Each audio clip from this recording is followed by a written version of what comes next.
These tall, black, naked men rode Muhammad. The Arabic word yarkabun, which I will presently discuss, can also be translated as mounted, and they did this all night long, says Abdullah. This odd hadith appears in several hadith collections, including the highly esteemed Musnad of Ibn Hanbal, founder of one of Islam's 4 schools of laws, or madhahib, as well as in many other well-respected Islamic texts, all of which are being taught in Al-Azhar. So, the scholars know about this, but like so many other issues the scholars hide from us, this story hasn't worked its way to the general population. Until now. Did other people actually ride on Muhammad? In the Sahih narration of Abdullah ibn Masud, Muhammad was ridden on by tall, scrawny men all night long, and it caused Muhammad pain. We can ask what was happening there, but it seems pretty strange that these men were riding Muhammad, and Muhammad felt pain in the morning all night long. So that's pretty sad for Muhammad. These tall, black, naked men rode Muhammad. The Arabic word yarkabun, which I will presently discuss, can also be translated as mounted, and they did this all night long. So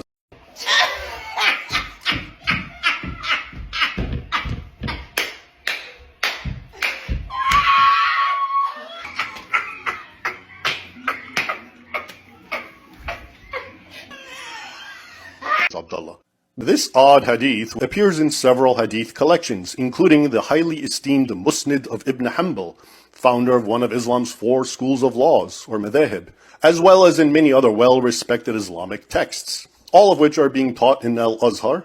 So, the scholars know about this, but like so many other issues the scholars hide from us, this story hasn't worked its way to the general population. But I challenge you to find a weirder, creepier, more disturbing story than the tale of Muhammad's late-night desert rendezvous with the men of Al-Zutt. Since Raymond Ibrahim has already done the research on Muhammad's romantic encounter, we'll let Raymond break down the details. This odd hadith, which I'm about to narrate, appears in several hadith collections, including the highly esteemed Musnad of Ibn Hanbal, founder of one of Islam's 4 schools of laws, or madhahib, as well as in many other well-respected Islamic texts, all of which are being taught in Al-Azhar. The hadith, which is narrated by Abdullah bin Mas'ud, a companion of the Prophet and one of Islam's most reliable and trustworthy transmitters of a hadith, goes as follows. Brace yourself. Abdullah begins by telling us that Muhammad called on him to accompany him on a trip into the desert. When they reached a certain place and night had fallen, Muhammad made a line in the sand, most likely a circle, and told Abdullah, quote, "Stay behind this line and do not cross it, for if you do, you will die." Muhammad then left his startled companion and walked into the desert night, about the distance of a hurled stone, says Abdullah. Before long, our narrator saw a group of men, he does not specify how many, who, quote, appeared to be Al-Zutt. He describes them as, quote, tall, lean, and naked. Other Islamic sources say these Zutt were a black-skinned people, and we'll get into that later. After describing them, Abdullah goes on, and here's the problematic part, to say, quote, "They went to and began to ride the Prophet of Allah." They went to and began to ride the Prophet of Allah. Literally, that's what the Arabic says. These tall, black, naked men rode Muhammad. The Arabic word yarkabun, which I will presently discuss, can also be translated as mounted, and they did this all night long, says Abdullah, during which time they would also come and circle around and try to reach him, but they were prevented, apparently from the line of protection Muhammad had drawn in the sand for his companion. Abdullah concludes his narration, quote, "I was extremely terrified by them, so I sat down. With the coming of dawn, they began to depart.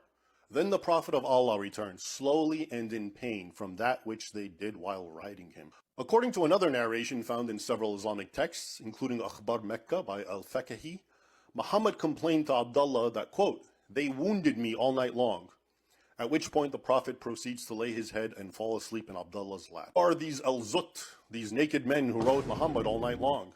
According to Islam's written records, they were a migrant people from India or modern-day Pakistan, described in the sources as very tall, very dark-skinned, very lean, strong and hardy, and often used for labor-intensive work. Now let's talk about the Arabic word translated as ride, as in Al-Zutt, rode the Prophet. Not only does it have the same exact meaning in English, as in to ride a horse, for example, but it carries the same slang meaning, as in copulating with a woman. It's also interesting to note that when Al-Zutt begins circling and trying to reach our terrified narrator, Abdullah, his first instinct was to sit down. Was he trying to hide and protect that one part of his body, which these naked men were apparently trying to access? That is, his bottom, by sitting down. Muhammad took his close companion, Abdullah, into the desert at night. He warned him to wait behind a line and went off at a distance, apparently for a pre-planned rendezvous. Before long, Abdullah saw several naked men from the people of Al-Zutt appear, described in the sources as tall, lean, virile, and with large penis, and then took turns riding or mounting the Prophet all night long. They also tried to reach him, but Abdullah immediately sat down, apparently to protect that one part of his body they were trying to access. As the sun rose, these naked men began to depart, even as Muhammad returned in pain, limping towards Abdullah and saying how Al-Zutt had injured him. He then lays in his companion's lap and falls asleep. Nothing suspicious here.